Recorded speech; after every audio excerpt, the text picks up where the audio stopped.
By now you know that there are 5 no's that can stand in the way of closing a deal. No need, no want, no money, no urgency, and no trust. So let's talk about the second no, which is no want.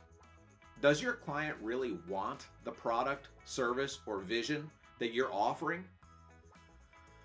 One day I saw one of my longtime clients sitting in the service department, and I stopped by to talk to him for a few minutes, knowing that it was just a social call.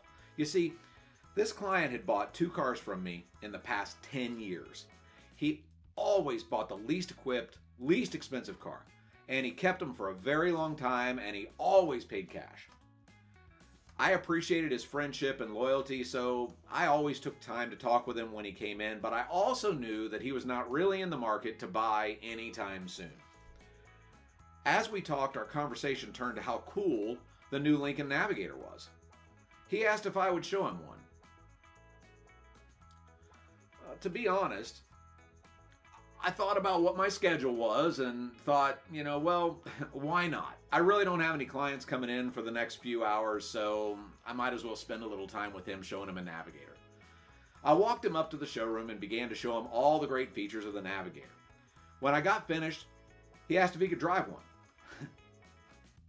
Now I was getting a little annoyed.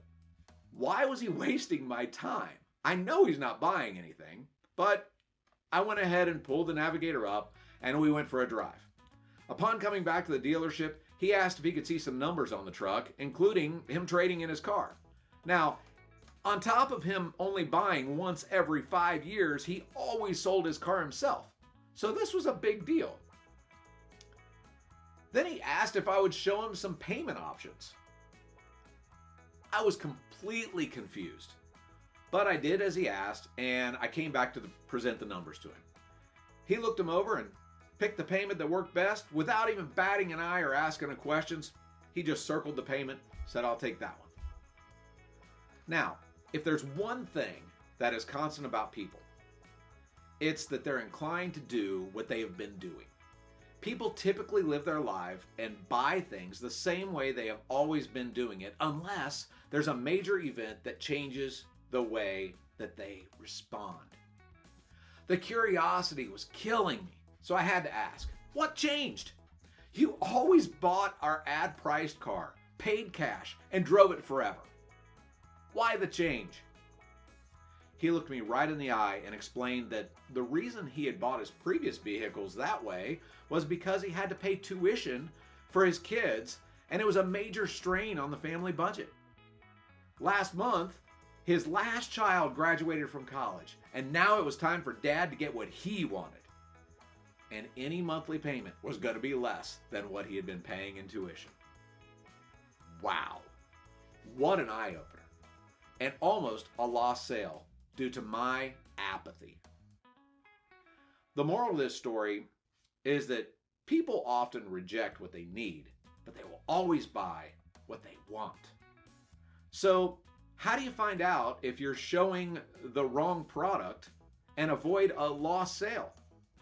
Well, it's easy. Ask questions. All through the process, you should be asking questions like, on a scale of 1 to 10, with 10 being the perfect product, how would you rate this product?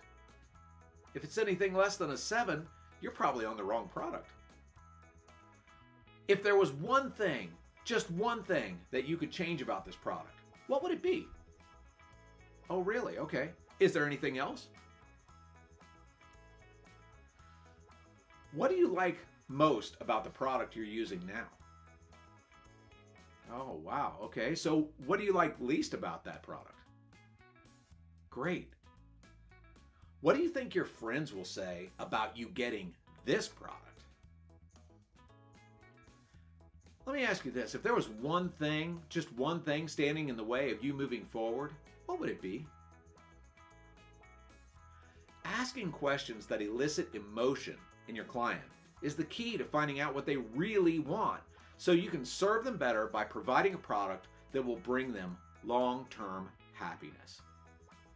Listen, Producing happiness in people is a gift that will never be forgotten, and it is the fastest way for you to level up.